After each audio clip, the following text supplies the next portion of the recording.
Cowabunga. Turtle, forward!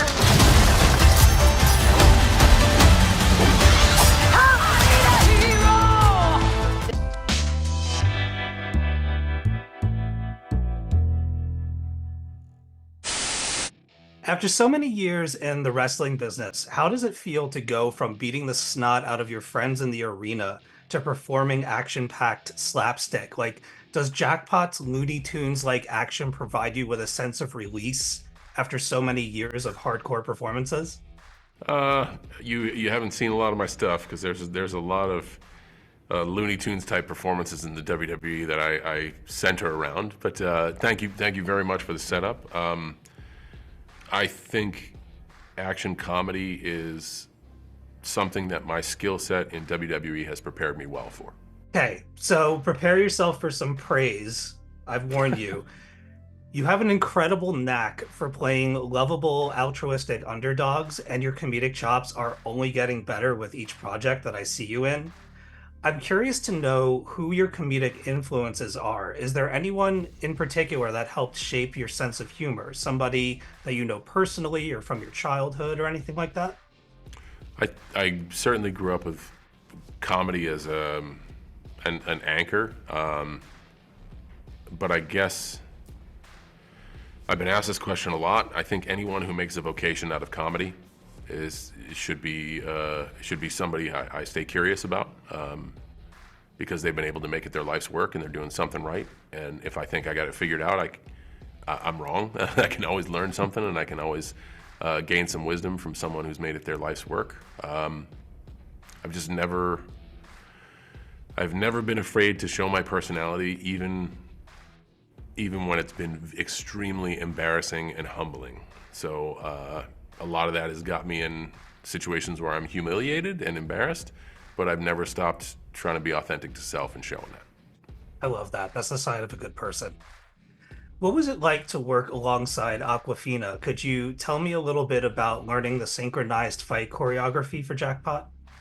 It was great working with Awkwafina. That's the first half of that question. And I think she might have been surprised to know that first and foremost in my mind is safety, and the safety of all performers, not just principal on-screen performers. The environment safety, making sure everyone's on the same page, and knowing that we're doing stuff in a choreographed manner that should be done safely if done well, and also knowing that there's a chance for injury. So I think her seeing that my North Star was safety allowed her to be comfortable and know, like, oh man, I'm gonna be safe if I do this. I'm speaking for her. I just hope this is her takeaway.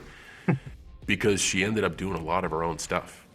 Oh, fantastic. And hopefully the comfort of the environment and her being reassured that it's safe was a vehicle for her to do more stuff. Awesome. All right, last one for you. I got a scenario for you. You're the winner of the California Grand Lottery. Who are you hiring for your protector throughout the Sundown Challenge? Gosh, that is a tough one, right? Because if you hire someone who is skilled in the arts of defense, you then have to know that they are trusting enough to get you to sundown and not going to go into business for themselves, because the stakes are really high. And according to the California State Lottery, in Jackpot, murder is legal. Gosh. It's a tough one. It is a tough one. I would try and rest my thoughts on like a weaponized drone pilot that isn't close enough to me that could do anything, but they could still be the victim of my demise. I don't know. That's a tough one. That's a tough one to crack.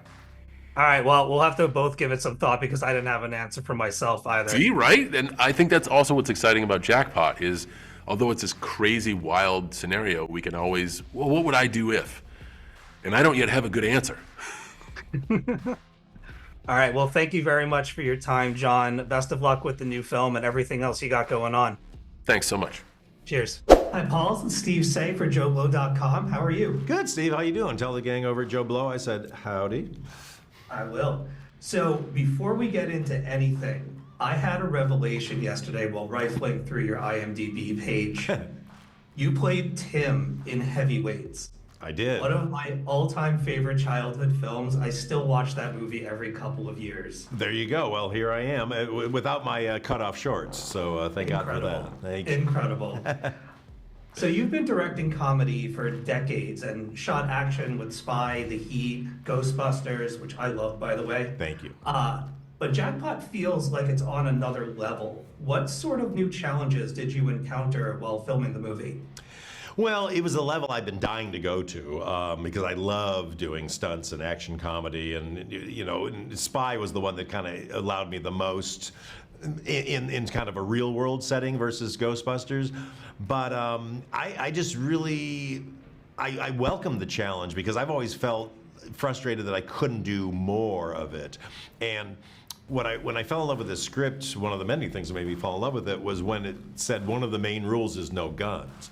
Because then I knew I can just go crazy with physical action, which is what I love. Gunplay is not interesting to me because it's, you shoot at somebody and they duck, versus, here comes a bunch of people. That's why I'm such a Jackie Chan fan and why I'm such a fan of just Hong Kong cinema in general, but anything with martial arts. But Jackie's the best at it because he's always in a situation that he doesn't want to be in, so it's not like Rambo going in, I'm going to kick ass. It's just like, get away from me, that kind of fighting, which is just catnip for a comedy director. And then James Young, who was my stunt coordinator, who does a lot of the Marvel movies, is a big Jackie Chan and just action comedy fan. And so we all got to just be kids in a candy store getting to do the funniest possible action that we could.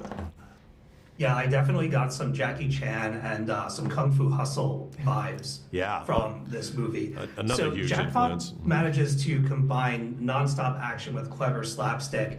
Some fights feature like tens, if not hundreds, of actors going buck wild.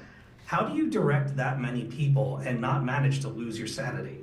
I love it. The more kind of people that are piled into something, as long as it's not like tons of dialogue and all that, the happier I am. And also credit to my amazing stunt team who really wrangle all this, and then my assistant directors and second assistant directors who manage all that. So it makes it, I can come in and kind of give the general note and then just keep an eye on things.